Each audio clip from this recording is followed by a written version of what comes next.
บសួរហៀអាចណែនាំខ្លួននឹងមុខរបរការងារជាប្រចាំគ្នាឲ្យខាងបងដឹងបានទេ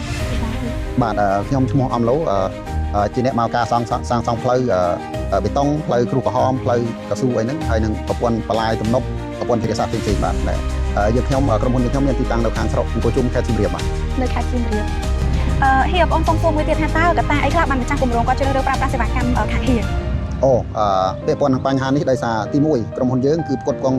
បេតុងលាយស្រេចដែលមានគុណភាពល្អទី2គឺសេវាកម្មលះទាន់ចិត្តហើយទី3គឺយើងផ្ដោតសំខាន់ទៅលើគុណភាពសោភ័ណភាពហើយនិងសុវត្ថិភាពដល់ភ្ញៀវហើយនឹងដល់ម្ចាស់គម្រោងបាទប្រសិនបើម្ចាស់គម្រោងទាំងឡាយមានបំណងត្រូវការពាក់ព័ន្ធនឹងសេវាកម្មខាងខ្ញុំមានដូចជាការធ្វើផ្លូវការធ្វើទំនប់បលាយប្រព័ន្ធធារាសាស្ត្រផ្សេងៗសូមទាក់ទងមកខ្ញុំធានាទៅលើគុណភាពសេវាកម្មហើយនឹងការសាងសង់ត្រឹមត្រូវទៅតាមលក្ខណៈបច្ចេកទេសបាទបងប្អូនអាចទាក់ទងមកខ្ញុំតាមរយៈលេខទូរស័ព្ទ097 2991 777ឬក៏017 291 777បាទសូមអរគុណ